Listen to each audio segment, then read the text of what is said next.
जिन्होंने सिर्फ दिखावे के लिए और सिर्फ अपने रौब दाब के लिए उन्होंने सिक्योरिटी रखी, आपको ऐसा लगता है ऐसी स्थिति है? जी बिल्कुल। और ये उत्तर प्रदेश ही क्यों, अगर मुझे लगता है कमोबेश लगभग अधिकांश जगह यह स्थिति है। नहीं तो क्या वजह है कि क्या चुनाव जीतने के अगले दिन से ही इतनी खतरा बढ़ जाता है कि आम आदमी चुन के भेजती है। आज अगर मैं आम आदमी के बीच में बिना किसी सुरक्षा कर्मी के घूम सकती हूँ तो एक ही दिन में ऐसी स्थिति नहीं आ जाती कि मुझे खतरा हो जाएगा। और ये भी एक पद है, और खास करके अगर एमपी एमएलए की भी बात करें तो वो तो जनसेवक है, और जनसेवक को किससे खतरा होगा? खतरा वहां होता है कि जब हमारे पॉलिटिक्स में ही भी है कि अब क्रिमिनल बैकग्राउंड के लोग भी हैं, तमाम गलत सही काम करते हैं, वो भी हमारे विधायक सांसद चुन के आए हुए हैं, तो उन्हें तो निश्चित रूप से खतरा रहेगा। लेकिन जो साफ सुथरी छवि के हैं उन्हें कोई ऐसा खतरा नहीं होता। को खतरा की बात करूं तो गृह मंत्री ने जब कहा कि मुझे उतनी सुरक्षा नहीं चाहिए, जी मैं बिल्कुल, आपने सही, मैं इसी बिंदु पे आना चाह रहा हूं। श्यामलाल जी, अगर देश के गृह मंत्री चिदम्बरम साहब थे, जी वो ये उन्होंने कहा कि मुझे सिक्योरिटी की जरूरत नहीं है, वो उनको, जबकि वो तमिलनाडु से हैं और तमिलनाडु में कम से कम लिट्टे के कारण जो है हमने देखा कि वहां पर काफी थ्रेट रहे। पहले जॉर्ज फर्नांडिस थे। हाँ बिल्कुल, जब पहले जॉर्ज फर्नांडिस रक्षा मंत्री थे उनको, तो फिर हम देखते हैं उत्तर प्रदेश के हर एक विधायक को, महाराष्ट्र के हर एक विधायक को, मध्य प्रदेश गुजरात में हर एक विधायक को गनर की जरूरत पड़ी। ये कहां का इंसाफ है? इसलिए लोगों को खराब लगता है कि आपको जरूरत नहीं है फिर भी आप गनर लेके घूम। मैं तो कई ऐसे नेताओं को जानता हूं कि एक नेता दूसरे से अपने को खतरा बताता है और इसके नाम पर सिक्योरिटी ले लेता है, और दूसरा वाला पहले वाले से खतरा बताता है, इसके नाम पर सिक्योरिटी ले लेता है। और मैं ऐसे कुछ नेताओं को जानता हूं जिनके कई रिश्तेदारों को सिक्योरिटी मिली हुई है, बिल्कुल, वो दूसरे नेता से ही अपने को खतरा बताते हैं। ऐसे भी नेता हैं जो उत्तर प्रदेश के नेता हैं, उनको उत्तर प्रदेश सिक्योरिटी नहीं मिली तो उन्होंने हरियाणा से सिक्योरिटी ले ली। महाराष्ट्र के नेता हैं, उन्होंने गुजरात से जाकर सिक्योरिटी ले ली। ऐसे भी जी ये सब खूब करते हैं। तो साहब देखिए, वो तो फिर बड़ा ब्रॉड इश्यू हो गया कि पॉलिटिक्स में रिफॉर्म की बात, वो तो अलग है कि अब जब चिदम्बरम साहब जैसे लोग और जॉर्ज फर्नांडिस जैसे लोग और बाकी आपके जैसे लोग जो सीधे शरीफ लोग हैं वो पॉलिटिक्स में आ जाएंगे, तब शायद किसी को सुरक्षा की जरूरत न पड़े। लेकिन अभी तो साहब सोसाइटी आपको चलानी है, देश चलाना है, तो सिक्योरिटी तो जरूरी है ना। चेतन जी, क्या आप इस बात से सहमत हैं, अगर जनप्रतिनिधि हैं तो उनकी हिफाजत करना शासन की जिम्मेदारी है? महाराष्ट्र के संदर्भ में आप इसको कैसे देखते हैं? आपने तमाम आरटीआई लगाई, आप इसको कितना जरूरी मानेंगे? नहीं, शासन की जिम्मेदारी है, मैं खास मानता हूं। मेरे पास जो आरटीआई की डिटेल है कि कई जो उनके फैमिली मेंबर्स हैं, जो एमएलएस और उसके कई फैमिली मेंबर्स हैं, कि जो इनके ड्राइवर तक है उनको भी पुलिस की सिक्योरिटी ली हुई है कि ना उनको कोई थ्रेट्स नहीं मिला है।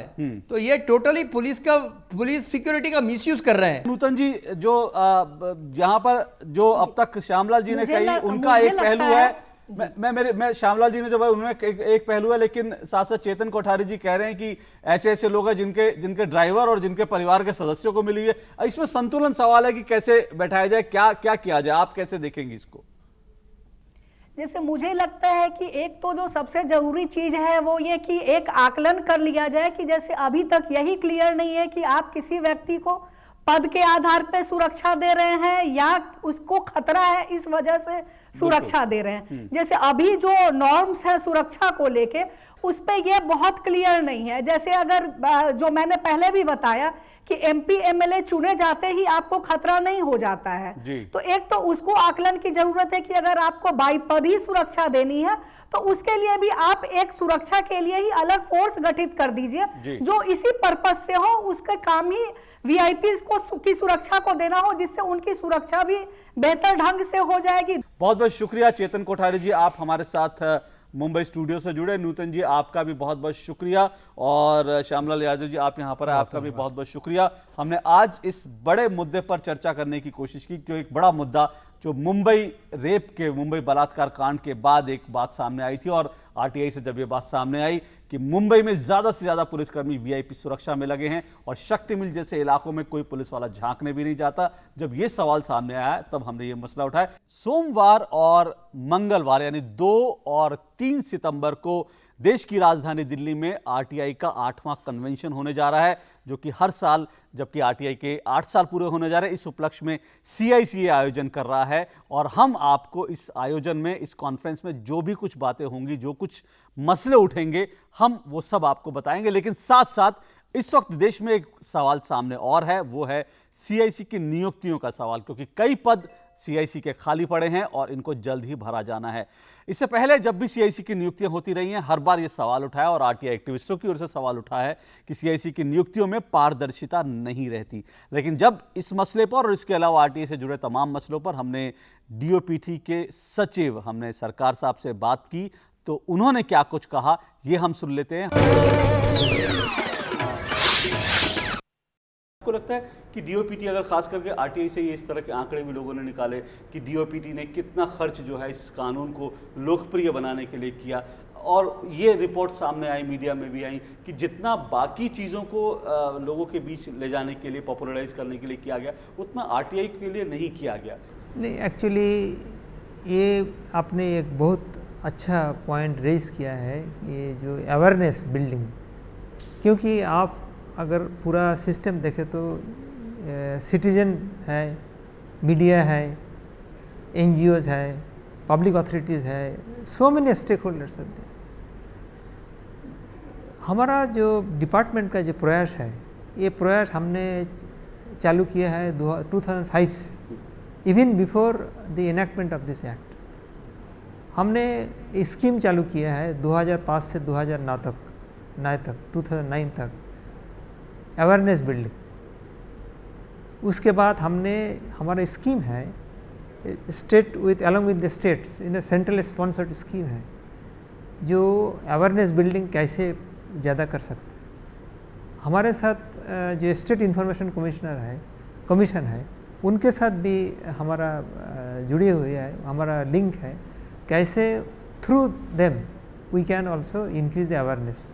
ट्रेनिंग प्रोग्राम हम दे रहे हैं, हमने फेलोशिप, आरटीआई फेलोशिप हमने क्रिएट किया है, हमने लोगो, आरटीआई लोगो आपने देखा होगा, वो भी क्रिएट किया है। हमने in the future days we will be going for the spots, in the television media, on the radio, we will be giving the jingles and the other small nip-nits. So ये awareness program is a continuing affair. एक बात और है, दिल्ली के बाहर जब हम निकलते हैं तो बहुत से लोगों को लगता है कि आरटीआई लगाना एक बहुत खतरे का काम है, क्योंकि पूरे देश भर से ऐसी मीडिया रिपोर्ट्स आती हैं कि आरटीआई लगाने वालों को या तो थ्रेट किया जाता है, कई अगर देखें तो 1.5 दर्जन से ज़्यादा लोगों की हत्याएं हुई हैं। बहुत से जो एक्टिविस्ट हैं, बहुत से सामाजिक संस्थाएं हैं, वो कहती है सरकार को आरटीआई लगाने वालों को सुरक्षा देने के लिए कुछ ना कुछ प्रयास करने चाहिए।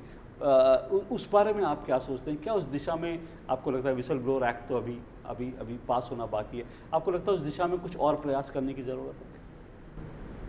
नहीं, एक्चुअली जो हमारे सामने जो मीडिया रिपोर्ट आया है, जिसमें कहते हैं कुछ प्रॉब्लम हुआ है, जो आरटीआई एक्टिविस्ट को जो प्रॉब्लम हुआ है, इसलिए हमने जो हमारा जो व्हिसल ब्लोअर जो एक्ट है, वो एक्ट अभी पार्लियामेंट के सामने है। अगर वो पास हो जाए तो it will help. But even हमारा जो नॉर्मल जो कानून है, नॉर्मल कानून जो है, वो कानून में भी है दैट अगर कोई थ्रेटन करता है, अगर कोई प्रॉब्लम क्रिएट करता है, उनका जो हमारा जो आईपीसी का जो प्रावधान है, जो प्रोविजन है, उसमें इस तरफ क्राइम का हाउ टू टैकल वो भी है। व्हिसल ब्लोअर अगर आ जाए तो अच्छा है। अभी भी हमारा पास जो व्हिसल ब्लोअर रेजोल्यूशन है, हमारा सेंट्रल विजिलेंस कमीशन ये रेजोल्यूशन इम्प्लीमेंट करता है, ये भी है। बट अगर आइन आ जाए तो सब बहुत बेटर होगा। एक आखिरी बात आपसे जानना चाहूँगा, बहुत जल्द सीआईसी की नियुक्तियाँ होनी हैं। ये भी आरोप लगता है कि सीआईसी की नियुक्तियों को लेकर कि उसमें ट्रांसपेरेंसी नहीं होती। लोग कहते हैं, जो आरटीआई एक्टिविस्ट हैं, वो कहते हैं कि सीआईसी की नियुक्तियाँ अभी ट्रांसपेरेंट तरीके से होनी चाहिए। उस दिशा में क्या इस बार प्रयास चल रहे हैं? नहीं, ये प्रॉब्लम अभी नहीं है, क्योंकि हमारा जो अभी जो वैकेंसी है information commission, central information commission, ये फिलअप करने के लिए हमने एडवर्टाइज़ किया है। एडवर्टाइज करने के बाद एक लास्ट डेट हो दिया है, एंड हमने हमारा एक मोर देन 400 एप्लीकेशन भी मिला है। Now there is a short listing committee government बनाया है। शॉर्ट लिस्टिंग कमिटी के बाद it will go to the selection committee headed by the honourable prime minister. तो ये जो प्रक्रिया है ये ट्रांसपेरेंट प्रक्रिया है, क्योंकि ये नहीं है कोई नाम लगाया गया है, ये थोड़ा प्रॉपर सिलेक्शन प्रोसीजर हमने लेट डाउन किया है। तो ये कंप्लेंट, ये जो आरोप है ये ठीक नहीं है, अभी आज का कॉन्टेस्ट में ये ठीक नहीं है। चलिए, बहुत बहुत शुक्रिया जानने का, आपसे बातचीत करने के लिए, और आपने हमसे खुलकर इतने सारे मुद्दों पर बात की, बहुत बहुत शुक्रिया आपका। Thank you. तो ये थे श्यामल सरकार, सचिव DOPT। और इसी के साथ आज कार्यक्रम में इतना ही, लेकिन चलते चलते एक बार नजर डाल लेते हैं देश भर में RTI को लेकर क्या कुछ हुआ इस बीच। इस पूरे हफ्ते हमारे सभी संवाददाता समेट कर ला रहे हैं RTI इस हफ्ते में। अपने हक और अधिकारों के लिए संघर्ष करना और उनको पाना सबका अधिकार है। मुंबई के राज्य सूचना आयुक्त ने एक ऐसी ही बेहतरीन पहल की है। मुंबई के थाने जिले के रहने वाले जो आदिवासी हैं उनको RTI लगाने के लिए प्रेरित किया है।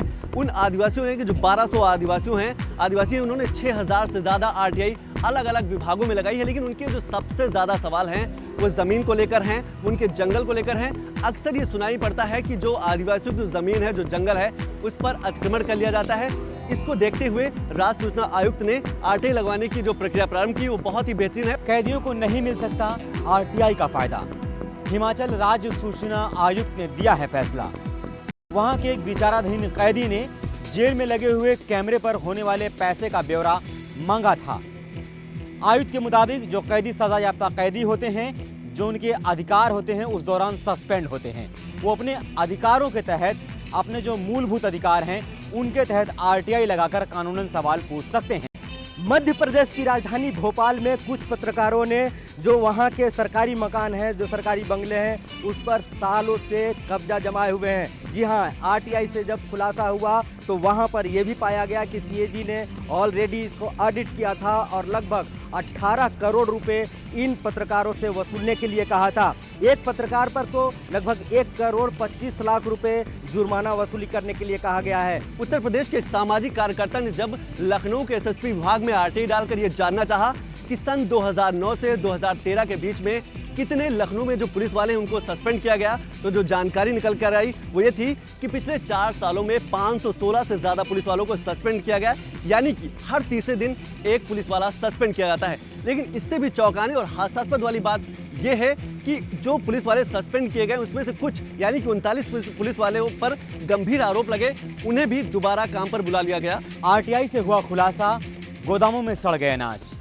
फूड कॉरपोरेशन ऑफ इंडिया के मुताबिक बीते 3 सालों में करीब 1.25 करोड़ किलो अनाज बर्बाद हो गया, यानी तकरीबन 7 करोड़ लोगों का अनाज यूं ही बर्बाद हो गया।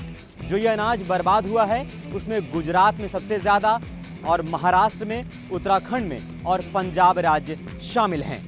आप हमारे फेसबुक पेज पर भी जुड़ सकते हैं। आपकी स्क्रीन पर हम आपको अपने जो फेसबुक पेज है उसका पता दे रहे हैं। आप हमें मेल कर सकते हैं, हमारा जीमेल का जो एड्रेस है वो आपकी स्क्रीन पर है, और साथ साथ आप जानने का हक से ट्विटर के माध्यम से भी जुड़ सकते हैं। हमें आपकी प्रतिक्रियाओं का लगातार इंतजार रहेगा। जानने का हक के प्रायोजक थे बांगर सीमेंट, सस्ता नहीं सबसे अच्छा।